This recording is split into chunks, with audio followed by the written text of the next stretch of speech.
आज हम पढ़ेंगे किरचॉफ के नियम।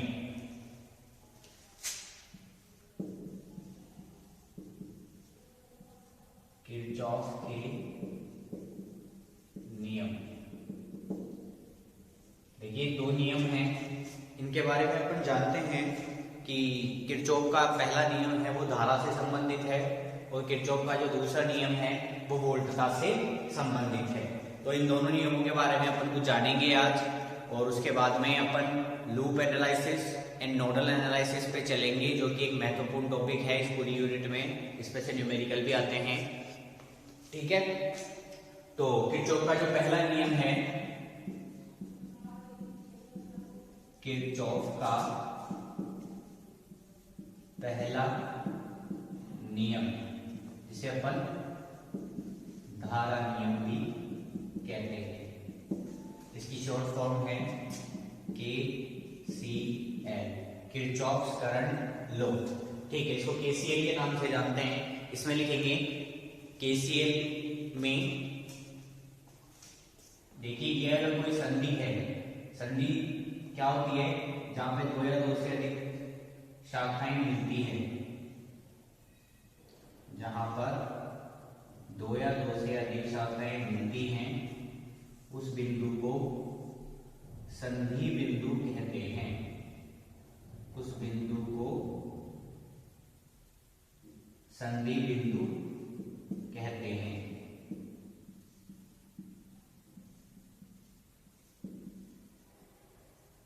I5। तो किरचॉफ का ये नियम, अगर ये O है तो किरचॉफ का नियम, पहला नियम या किरचॉफ करंट लॉ हमें क्या बताता है, आने वाली धाराओं का योग जाने वाली धाराओं के योग के बराबर होता है। किरचॉफ का पहला नियम हमें क्या कहता है, किसी संधि पर सभी आने वाली धाराओं का योग सभी जाने वाली धाराओं के योग के बराबर होता है। I1 plus I2 plus I3 equals to I4 plus I5। I1 plus I2 plus I3 equals to I4 plus I5। तो किरचॉफ का पहला नियम हमें क्या बताता है कि सभी आने वाली धाराओं का योग सभी जाने वाली धाराओं के योग के बराबर होता है। चलिए इसमें लिखेंगे किसी संधि पर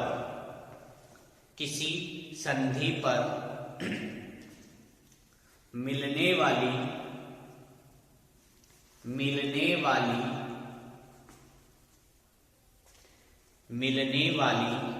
सभी धाराओं का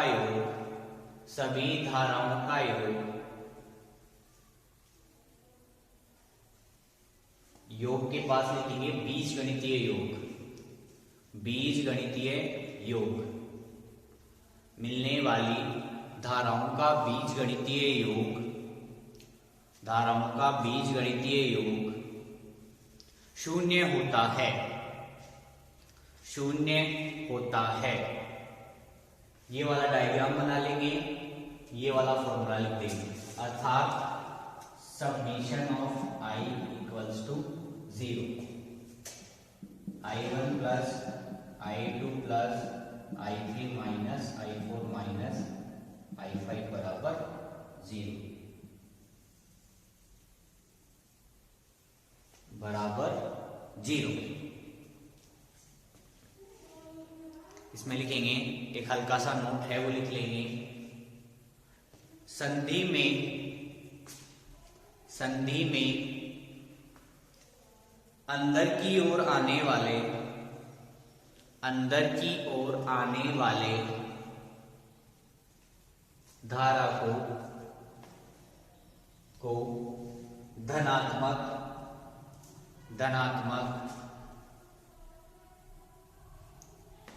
तथा बाहर की ओर जाने वाली धारा को ऋणात्मक लिया जाता है।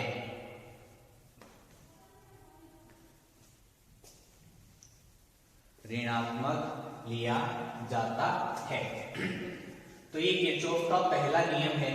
हमें पहला नियम क्या बताता है, जिसे अपन धारा नियम भी कहते हैं, कि किसी संधि पर मिलने वाली समस्त धाराओं के का बीजगणितीय योग शून्य होता है। या आसान भाषा में मैं बताऊं कि किसी संधि पर आने वाली समस्त धाराओं का योग जाने वाली समस्त धाराओं के योग के बराबर होता है। दोनों स्टेटमेंट एक ही हैं, I1 plus I2 plus I3 equals to I4 plus I5। ये O है, इसे संधि बिंदु कहते हैं अपन। संधि बिंदु की परिभाषा अपन पिछले लेक्चर में पढ़ चुके हैं। उसके अनुसार संधि बिंदु वह बिंदु होता है जहां पे दो या दो से अधिक शाखाएं आपस में मिलती हैं। अब किरचॉफ का पहला नियम अपन को क्या बताता है कि आने वाली समस्त धाराओं का योग जाने वाली समस्त धाराओं के योग के बराबर होता है। ठीक है, चलिए इसका दूसरा नियम लिखेंगे अपन। किरचॉफ का दूसरा नियम लिखेंगे,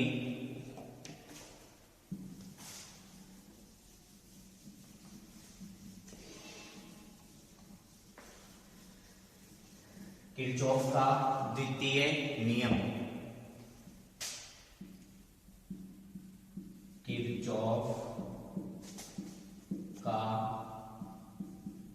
द्वितीय नियम, इसे अपन वोल्ट का नियम भी कहते हैं।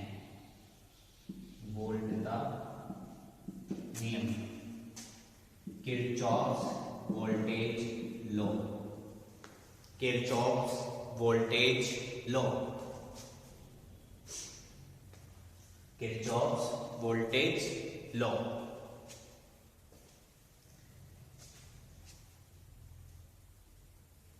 इसमें लिखेंगे किसी लूप में, लूप की परिभाषा आप जानते हैं कि विद्युत अवयवों से मिलकर बना हुआ धारा का बंध परिपथ लूप कहलाता है। लूप कहलाता है। विद्युत अवयवों से मिलकर धारा का बंध परिपथ लूप कहलाता है। ठीक है, इसमें लिखेंगे किरचॉफ का द्वितीय नियम हमें क्या बताता है कि अगर किसी लूप में हम एक निश्चित दिशा में आगे बढ़ते हैं, चाहे से वो क्लॉकवाइज हो या एंटी क्लॉकवाइज हो, एक ही दिशा जो हमने चूज कर ली, हम उसकी बात कर रहे हैं। अगर किसी लूप में हम निश्चित दिशा में चलते हैं,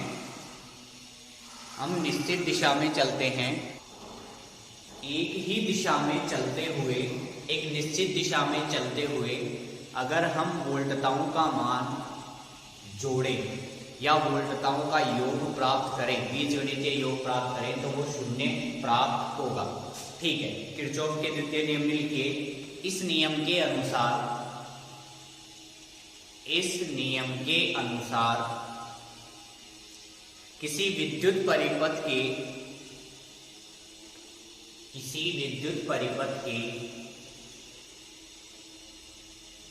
बंद लूप में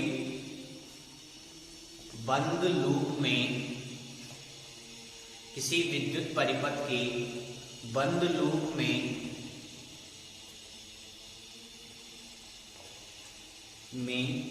निश्चित दिशा में चलते हुए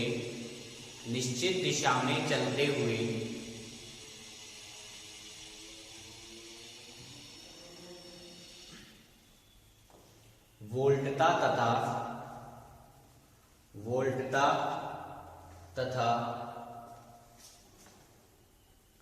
विद्युत वाहक बलों का बीजगणितीय योग शून्य होता है। बीजगणितीय योग शून्य होता है।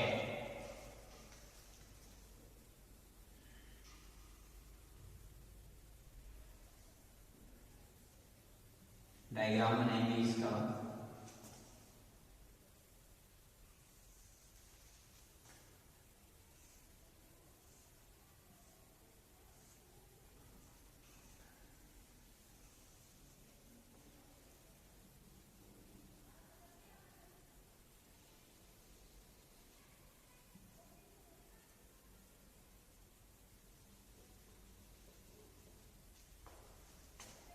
ये प्लस, ये माइनस,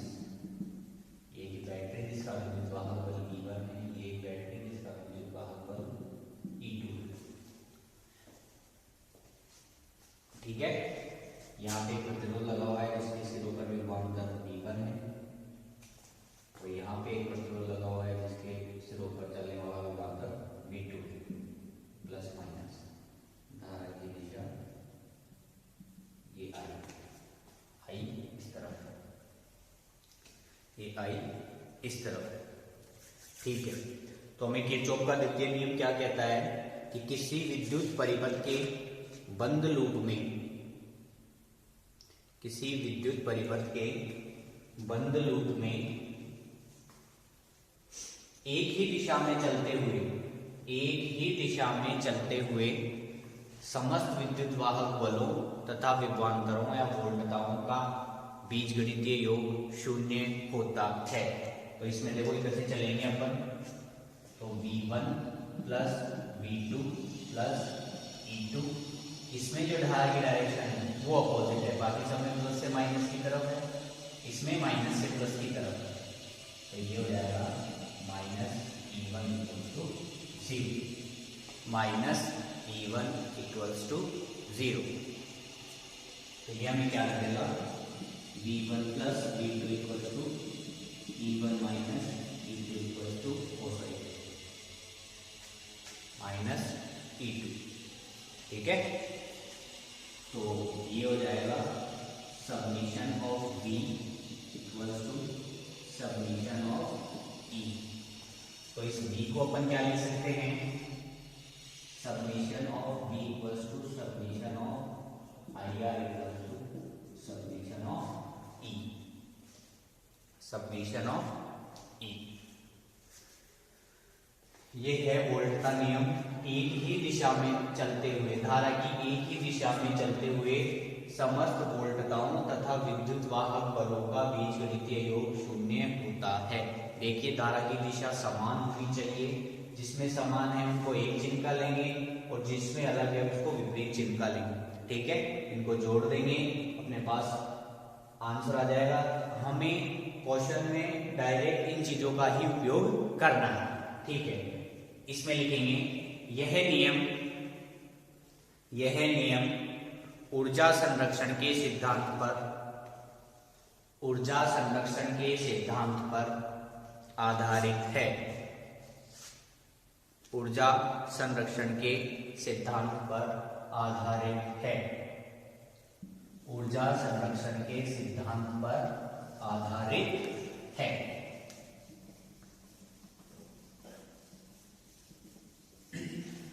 नेक्स्ट टॉपिक लिखेंगे, नेक्स्ट टॉपिक लिखेंगे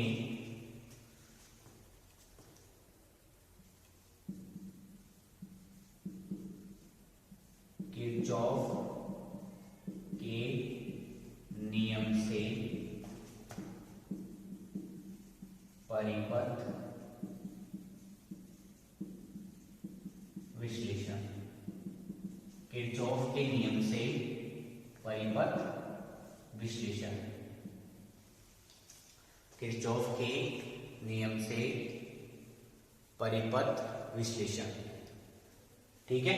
इससे पहले कुछ एक परिभाषाएं अपन लिख लेंगे। सबसे पहली परिभाषा जो आपके इस पूरे चैप्टर या पूरी बुक में काम में आएंगी, अपन वो परिभाषाएं लिख रहे हैं। प्रतिरोध की लिखेंगे, फिर लिखेंगे अपन प्रवेश्यता, और फिर तीसरी लिखेंगे अपन प्रतिघात।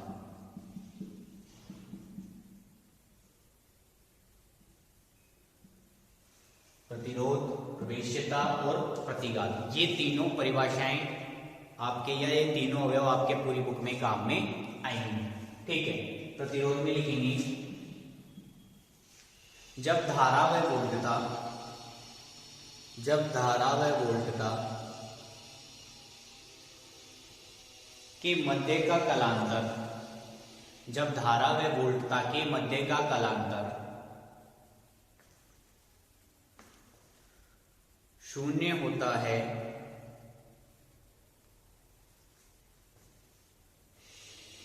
शून्य होता है, शून्य होता है, तो वोल्टता व धारा के अनुपात, वोल्टता व धारा के अनुपात, वोल्टता व धारा के अनुपात को प्रतिरोध कहते हैं, को प्रतिरोध कहते हैं। वोल्टता व धारा के अनुपात को प्रतिरोध कहते हैं।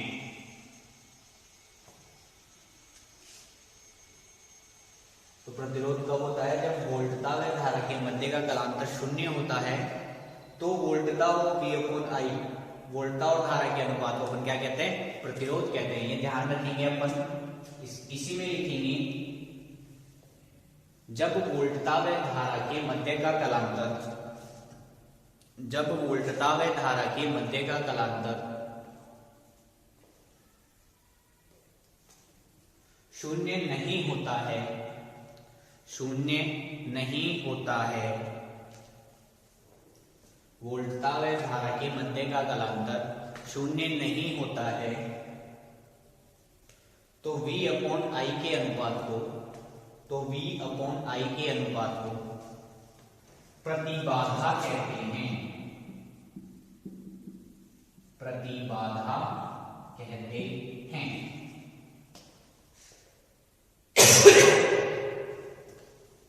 दोनों एक ही चीज है, V/I है, लेकिन कलांतर का अंतर है। जब वोल्टता व धारा के मध्य का कलांतर शून्य होता है, तो इस अनुपात को अपन प्रतिरोध कह देते हैं। जब इसका इन दोनों के मध्य का कलांतर शून्य नहीं होता है, तो इन दोनों के अनुपात को अपन क्या कह देते हैं? प्रतिबाधा कह देते हैं। ठीक है, दूसरी परिभाषा लिखेंगे अपन, प्रवेश्यता।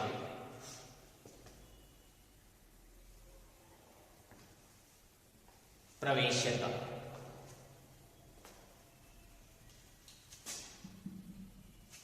इसमें लिखेंगे, प्रतिबाधा के व्युत्क्रम को, प्रतिबाधा के व्युत्क्रम को I/V,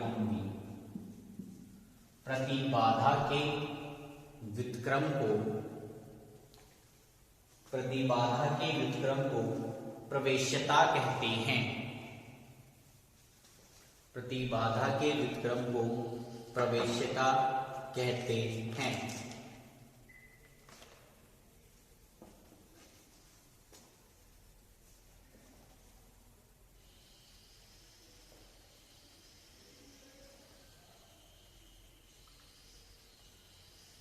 प्रवेश्यता कहते हैं।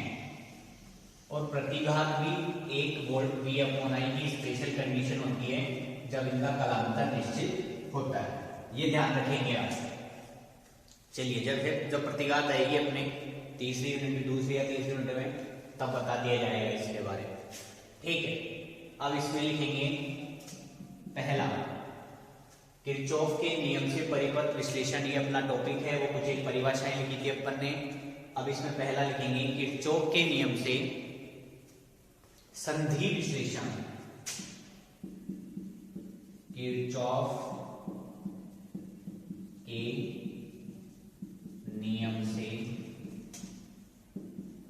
संधि विश्लेषण। किरचॉफ के नियम से संधि विश्लेषण। चलिए, डायग्राम बना रहा हूं मैं, बुक में आपकी दिया हुआ है, आप वहां से भी देख सकते हैं।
इस धारा को अपन कह रहे हैं I1, इस धारा को कह रहे हैं I2, ये हो गई I3,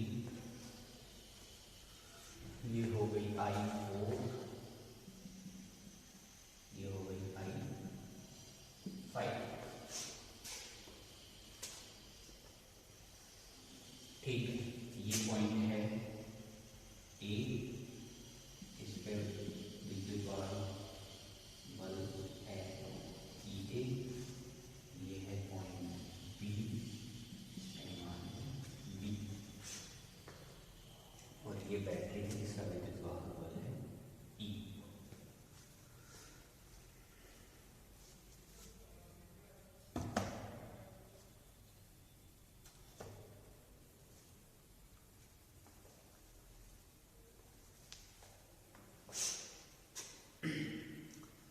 ठीक है, ये डायग्राम अपन ने बना लिया।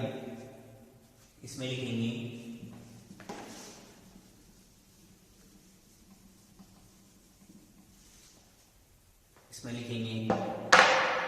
चित्रानुसार एक लूप,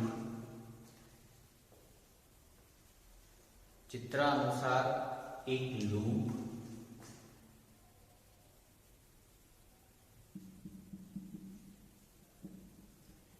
चित्रानुसार एक लूप स्थापित किया जाता है, स्थापित किया जाता है, जिसमें तीन संधि बिंदु, जिसमें तीन संधि बिंदु, जिसमें तीन संधि बिंदु ए, बी तथा ओ हैं, जिसमें तीन संधि बिंदु ए, बी तथा ओ हैं।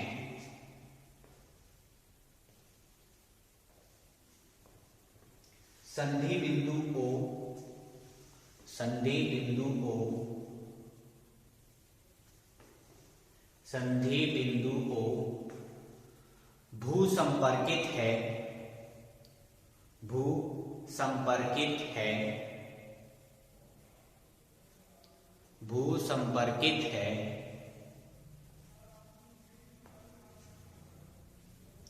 संपर्कित है। अतः इसे, अतः इसे शून्य वोल्टता बिंदु, शून्य वोल्टता बिंदु माना जाता है, माना जाता है। बिंदु ए तथा बिंदु बी पर, बिंदु ए तथा बिंदु बी पर विद्युत वाहक बल, विद्युत वाहक बल क्रमशः EA तथा EB हैं, क्रमशः EA तथा EB हैं, क्रमशः EA तथा EB हैं, तथा EB हैं। अतः, अतः विभिन्न शाखाओं में, विभिन्न शाखाओं में धाराओं के मान, धाराओं के मान क्या होंगे? धाराओं के मान देखिए, धारा का मान क्या होता है? ओम के नियम से V इक्वल्स टू IR, ठीक है। उससे अपन कैसे निकालेंगे? I equals to V upon R, चूंकि 1 upon R equals to Y प्रतिबाधा का व्युत्क्रम की प्रवेश्यता होती है, ठीक है। तो 1 upon R equals to Y, तो I इक्वल्स टू क्या हो जाएगा? V Y, I equals to क्या हो जाएगा? V Y, ठीक। अब इस कॉन्सेप्ट का यूज करेंगे अपन I equals to V Y वाले का। सबसे पहले I1 धारा का मान निकालेंगे। I1 इक्वल्स टू क्या आएगा? देखिए, इसके बीच का विभवांतर क्या है? E minus E A into Y1। I2 equals to क्या है? E A minus E B, E B Y2। I3 की वैल्यू क्या आएगी? E A minus 0 Y3। I4 की वैल्यू क्या आएगी? यहां पे लिख देता हूं मैं, I4 equals to E B minus 0 Y3। y4 और i5 equals to EB minus 0 y5।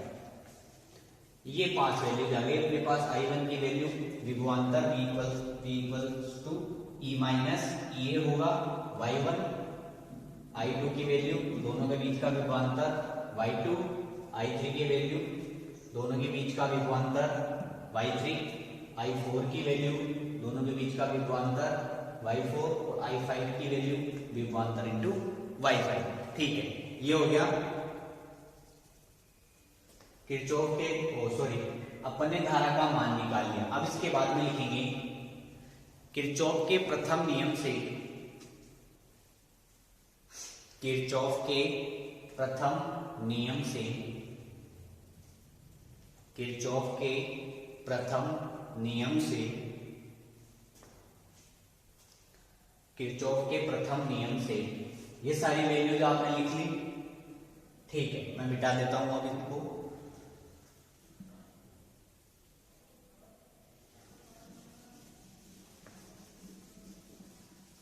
संधि ए पर, संधि ए पर,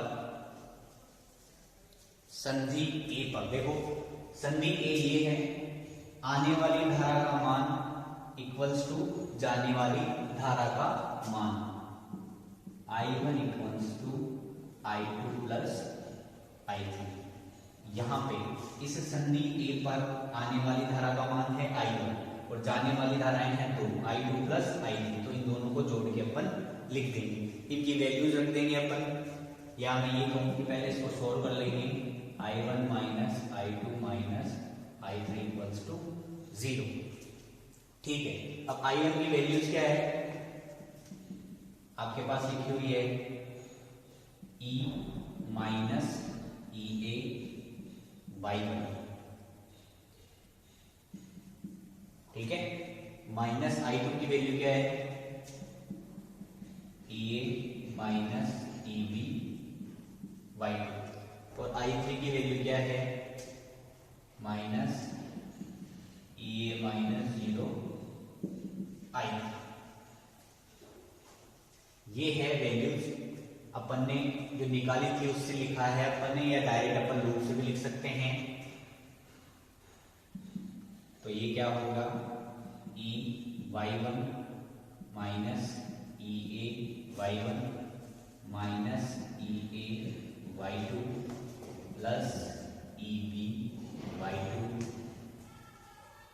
माइनस EA y3, सॉरी यहाँ पर y3 आएगा, y3 equals to 0, y3 equals to 0। ठीक है, अब क्या कॉमन क्या क्या आ रहा है,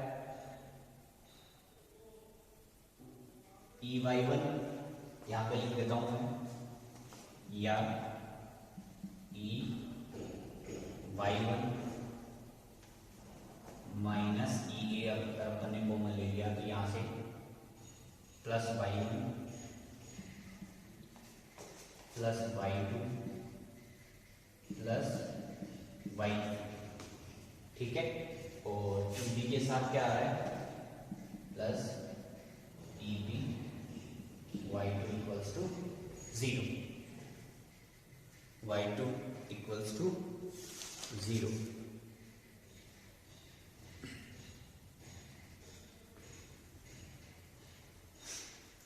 या E y1 equals to EB sorry EA y1 plus y2 plus y3 minus EB y2 equals to 0। इसे समीकरण नंबर 1 दे देंगे अपन, इसे समीकरण नंबर 1 दे देंगे। ठीक है, एक बार फिर से बता रहा हूं आपको, संधि ए पर देखिए, I1 equals to I2 plus I3, I1 equals to I2 plus I3। आने वाली धाराओं का योग बराबर जाने वाली धाराओं का योग, I1 minus I2 minus I3 equals to 0। E minus E A Y one minus E A minus E B Y two minus E A minus zero Y three equals to zero. इनको rearrange किया है, common लिया है, इसके बाद में final equation अपन ने बनाई। ठीक है, इसके बाद में चलते हैं अपन संधि बी पर। इसके बाद में चलेंगे अपन संधि बी पर।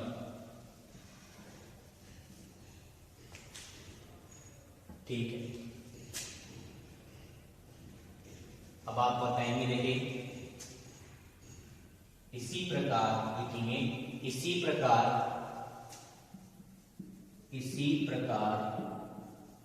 संधि बी पर, इसी प्रकार संधि बी पर, इसी प्रकार संधि बी पर क्या होगा, आने वाली धारा I2, जाने वाली धारा I4 प्लस I5। ठीक है, कोई कंफ्यूजन नहीं है। आने वाली धाराओं का योग बराबर जाने वाली धाराओं का योग। तो संधि बी पर आने वाली धारा कौन सी है, I2, और जाने वाली धारा कौन कौन सी है, I5 और I4। ठीक है, I2 minus I4 minus I5 equals to 0। I2 की वैल्यू क्या आएगी, E A minus E B Y. ये I2 की वैल्यू आ गई, minus E B I4 minus E B I5 equals to 0। Values रखी है बस अपन ने।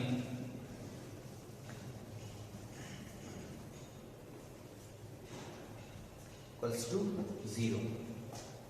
ई ए माइनस ई बी, इसके साथ क्या है y2, इसके साथ भी क्या रहेगा y2 minus E B, sorry यहाँ पे y4 आएगा, यहाँ पे y5 minus E B y4 minus E B y5 equals to 0। E A y2 minus E B common ले लिया अपन ने, y2 plus y4 plus y5 equals to 0। E A y2 equals to E B y2 plus y4 plus y5।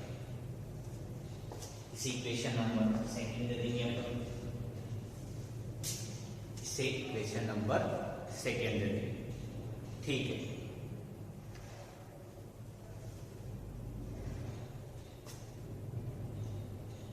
इसमें लिखेंगे समीकरण 1 व समीकरण 2,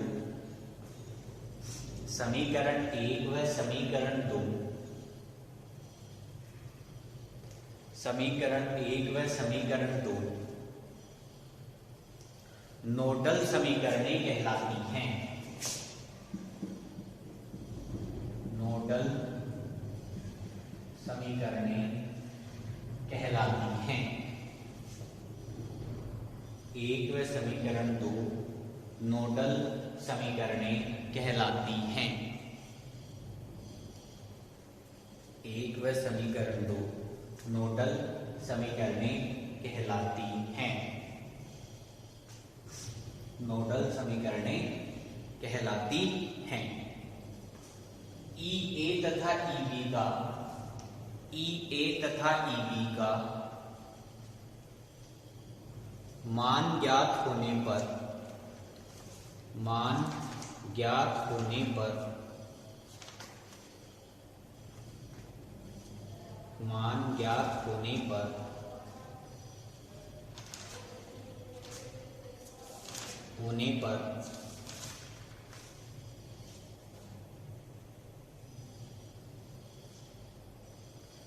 संधि ए तथा बी पर, संधि ए तथा बी पर वोल्टताओं का मान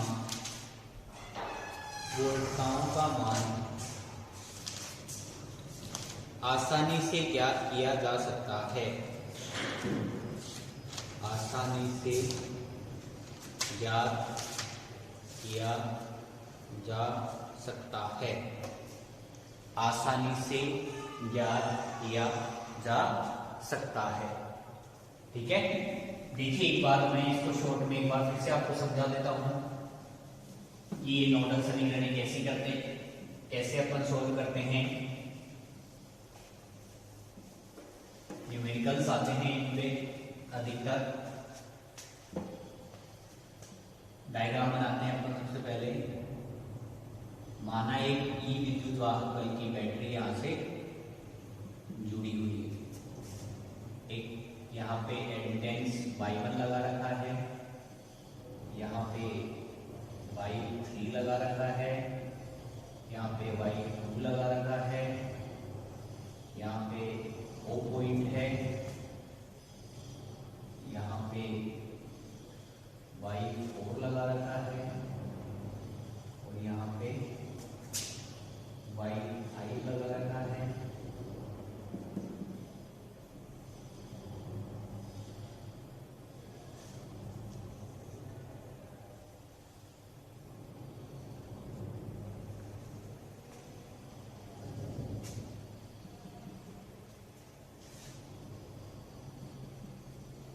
ये I3 हो गई, ये I4 हो गई, ये I5। ठीक है, यहाँ पे E लगा रखा है अपन ने, ये संधि पॉइंट A है, ये संधि पॉइंट B है, यहाँ पे E और यहाँ पे E, यहाँ पे E इक्वल्स टू 0। ठीक है, ये वाला जो पॉइंट है वो भूसंपर्कित है, ग्राउंडेड है। ठीक है, अब अपन इसकी लूप समीकरण निकालेंगे किरचॉफ के नियम से। अपन जानते हैं V equals to IR which gives us I equals to V upon R Vy, since Y equals to 1 upon R। प्रवेश्यता प्रतिबाधा की व्युत्क्रम होती है, ये मैंने आपको बताया। ठीक है, पहला अपन समीकरण लिखते हैं। संधि ए पर, संधि ए पर, संधि ए पर आने वाली धारा का मान I1 बराबर होगा जाने वाली धारा का मान I2 प्लस I3। ठीक है, I1 की वैल्यू क्या होगी, V इक्वल्स टू Vy से विभवांतर यहाँ पे क्या है, E minus EA, E minus EA Y। ठीक है, I2 की वैल्यू क्या होगी, EA माइनस EB Y, और I3 की वैल्यू क्या होगी, EA माइनस 0 Y। ठीक है, इसको रीअरेंज करते हैं, EY1 माइनस EAY2 1, सबको इधर ले आते हैं, minus EAY2 plus EBY2 minus EAY2 equals to 0। ठीक है, EY1 minus Y1 plus Y2 plus Y3 plus EBY2 equals to 0, which gives us EY1 equals to EY1 minus, ये अपना नोडल समीकरण फर्स्ट आ गया, जिसमें अपन ने क्या किया, सिंपल से नियमों का उपयोग किया। ये तो है KCL, किरचॉफ्स करंट लॉ, और ये ओम का नियम है जिसका अपन ने उपयोग किया।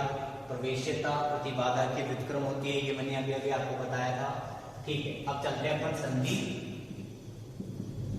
B पर। संधि B पर देखो, किरचॉफ के करंट नियम से आने वाली धारा का मान बराबर होगा जाने वाली धारा के मान। I2 की वैल्यू क्या होगी, EA minus EB, EA minus EB, EA minus EB Y2 equals to EB minus 0 Y4 plus EB minus 0 Y2, EA Y2 minus EB Y2 equals to EB Y4 plus EB Y5, EA Y2 equals to EB अपन ने common ले लिया Y2 plus Y4 plus Y5, ये अपने पास दूसरी समीकरण है। ठीक है, तो ये समीकरण नंबर 1 है, ये समीकरण नंबर 2 है। अगर EA और EB का हमें मान पता है तो हम बाकी सारे मान आगे से निकाल सकते हैं। ठीक है, तो ये था किरचॉफ करंट लॉ से नोडल इक्वेशंस निकालना या नोडल एनालिसिस, जिसे अपन हिंदी में कहते हैं संधि विश्लेषण। ठीक है, पैटर्न यही रहेगा, हर एग्जाम्पल में आपको करना यही है। प्रवेश्यता निकालनी है, प्रवेश्यता नहीं दी हुई, प्रतिबाधा दी हुई, तो उसके हिसाब से ओम का नियम निकालना है, आई का मान रखना है, आई का मान निकालना है। संधि जो होगी ए और ईबी या ए या बी, उसके अनुसार आपको किरचॉफ का करंट नियम लगाना है। किरचॉफ का करंट नियम लगाते ही बाकी सारे सोल्व करना है आपको। अगर वैल्यूज दी हुई है, वैल्यूज रखनी है, फाइनल आंसर निकालना। ठीक है, कुछ एक न्यूमेरिकल इसके अपन करेंगे आने वाले लेक्चर्स में, जैसे ही ये टॉपिक खत्म होता है। तो ये था KCL के द्वारा संधि विश्लेषण। ठीक है।